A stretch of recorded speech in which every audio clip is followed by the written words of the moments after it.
Shalom. This is Brother Yair Banyanya.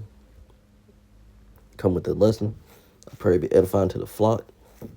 Before I get started, I'd like to give all praise, honor, and glory to Yahweh, Bahashem, Yahweh Shai, Bahashem, Rahakodash.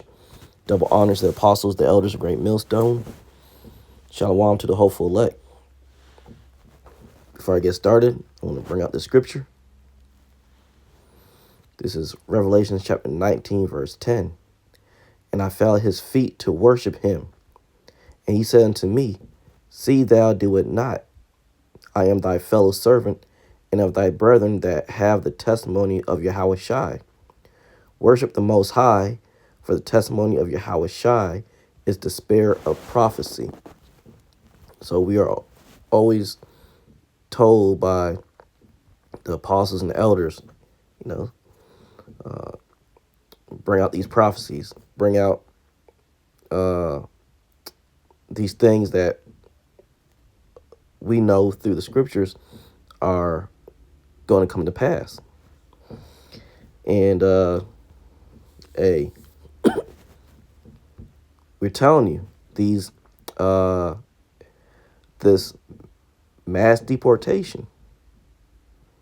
Once Trump comes in office, that mass deportation is going to be way bigger than what you think. The things they're trying to accomplish and do is going to lead further into Jacob's trouble. It's going to change things up in this country for the worse, and that's a great thing. That's a great thing, because this is what we're praying for. This is what we're looking for. This place has to go down. We wonder, how will Yahweh Hashem Yahshai bring this place down?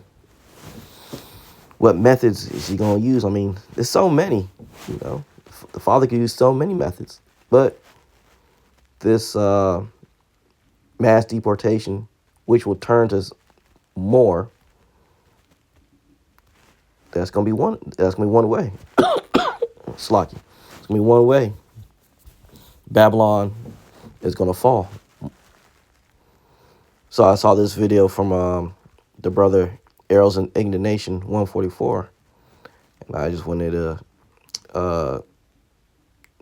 give a little commentary and a scripture or two and touch on it. So let me show the video.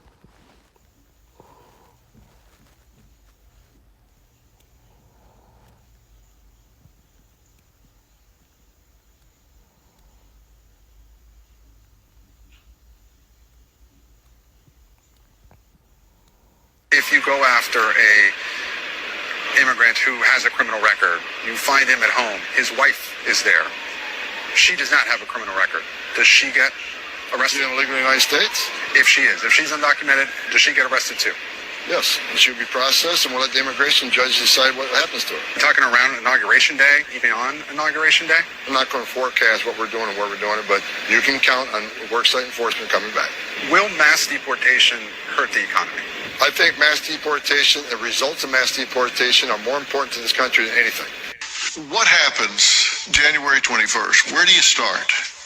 Well, there's three rails we'll start the first day. Number one, we're going to secure the border. Number two, we're going to run the deportation operation. And number three, they'll look for these 300,000 kids. We'll find them too. President Trump's been clear. We're going to prioritize public safety threats and national security threats first, because they pose the most danger to this nation. So day one, we're going to be looking for these public safety threats, arresting them, detaining them, and deporting them. And if these sanctuary city mayors don't want to help, they get the hell out of the way, because we're coming. We're doing it. We thought they weren't going to do mass deportations. They've found a way to do it. Now, if you are not just an undocumented immigrant, but also if you're just a non-U.S. citizen, so that includes residents as well, if you commit any number of acts, they can put you in a detention camp and keep you there until your immigration case is resolved, which could take years. And then on top of that, if the state doesn't like how the federal government handles your immigration case, like let's say they're like, actually this person gets to stay in the country, and the state doesn't like that, and they can prove they were harmed by $100, then they can sue the federal government. Which means that at a certain point, the federal government courts are going to be so overwhelmed by all of these new immigration cases, and then so overwhelmed by the lawsuits against them anytime a state doesn't like the outcome, that essentially the federal government's going to be put in a position where their decisions on immigration cases will essentially be no one's allowed to stay in the country. Now, the important thing to notice here is that it's not deportation. It's detention centers, which are going to turn into detention camps. And fun fact, slavery is outlawed in America unless it's punishment for a crime. If you have an issue with the fact that 30% of the people fighting the fires in LA right now are unpaid prisoners, get ready to be furious, okay? Because these detention centers are basically going to turn into hubs for unpaid immigrant slave labor for massive U.S. corporations. To the people who are like, well, they might as well contribute to society by doing some work. Hey, dum-dum, that doesn't make prices lower for you. It means now the immigrants will be taking your jobs because they can get free labor for the manufacturing instead of paying any of y'all to do it. And it's not going to make prices go down because, as we saw from the pandemic, the number one cause of soaring prices is greedflation, not inflation or cost of production. So they will continue to increase their profits and continue to raise prices for you and give your jobs to these undocumented immigrants who are now forcibly detained, probably unlawfully, in these detention centers. Hey, you heard that the woman at the end, and she was on point. You know, people tend to forget what happened, 80, 90 years ago, back during World War II. What did they do to the Japanese Americans in that time? They threw them in what? They call them detention camps. You know, that's what they called them. They were in there for years. People that were, citizens of America, first, second generation citizens of America, they locked them up. They locked them up. That time is coming again. We told you. The actions of them doing the mass deportations is going to lead to them putting people in these detention centers or FEMA camps. They're going to do it. And like she said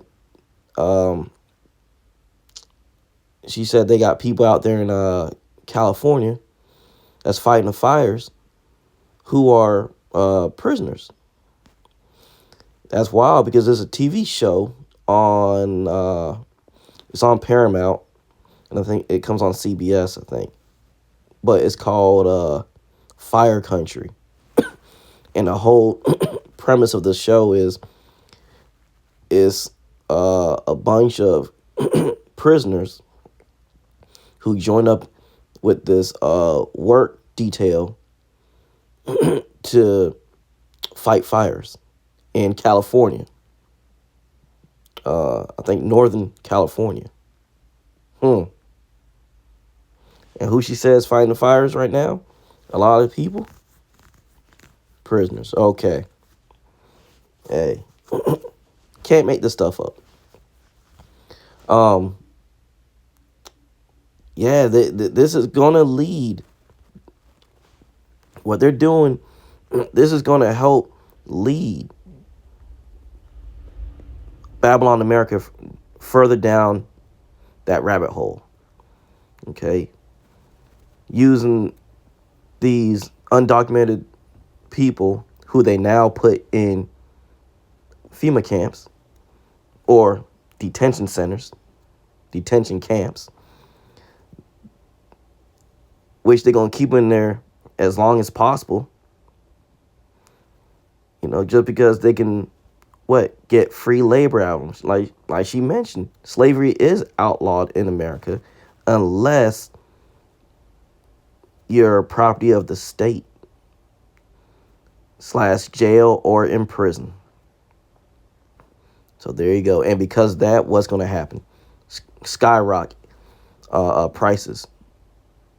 Prices going to skyrocket. It's going to cost more and more to make it here because they're going to use these undocumented prisoners to do a lot of work, and they don't got to pay them anything. Pennies on the dollar. You know, and like she mentioned, people are going well, at least they're contributing back to society and blah blah. That's not contributing back.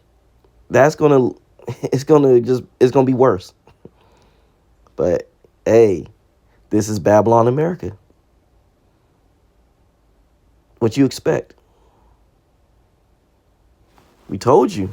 The apostles, the elders, down to the least brothers, we've been telling you what's coming. We've been telling you, get ready. Get ready for all hell breaking loose. Hey, but you don't want to listen. It is what it is.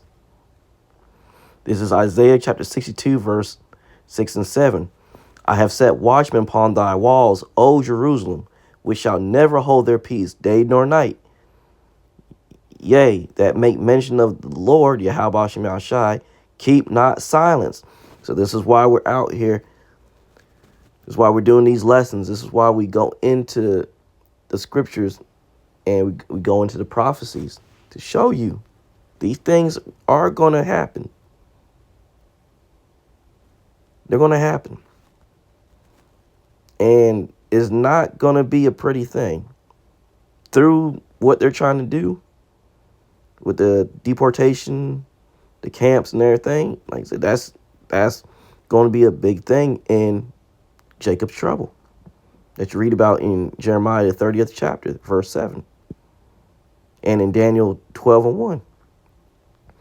It's going to be bad. Another reason why the scriptures mention that people are going to flee back to their own countries. You know? A lot of people going to start going back to their own countries through, this process and other things that's going to befall during Jacob's trouble leading up to World War III. Slaki. So we're not keeping silent. We're sounding the alarm. We're blowing the trumpet. Whether you hear or not, hey, that's up to Yahweh Shem Shai. But we're dropping off the mail. We're getting back in our mail trucks and riding through. Isaiah 62 verse 7, and give him no rest till he make Jerusalem a praise in all the earth. All right, and we're not giving rest. We're going to keep condemning this place, Babylon, America. We're going to keep showing the wickedness this place does and keep bringing it to your attention. All right, we're going to go into many different things to show you why you need to come back to your power, Yahweh, through the name of his son, Yahweh Shai HaMashiach. We're going to bring these things out. Because you got nothing here in Babylon. As you can see, what's coming, you have nothing here. Nothing but pain and suffering. Okay? That's all you have. Hey, we're telling you. Come back to your power. Come back to Yahweh Shem Yahushai before it's too late. If it be his will. Pray it's his will that he allows you to return. But again, you have nothing left here in Babylon. Things are going to get worse within this year. So just, hey, wait and see. But again, you heard it from the apostles and elders. down to the least brother. You heard it. So you can't say that you didn't know, because we're pushing lessons out. You know, we're praying they're edifying to someone, and they help you consider. They help you show you something. That's all I had. I hope that was edifying to someone. In closing, I'd like to give all praise, honor, and glory to Yahweh, Bahashem, Yahweh Shai, Bahashem, Ruach HaKodesh. Double honors to apostles, elders, great millstone. Shalom to the hopeful elect. And shalom to the speckled birds scattered to the four corners of the earth, who descend from the sea line of Israel, but look like the other nations. Shalom to you all. Till next time.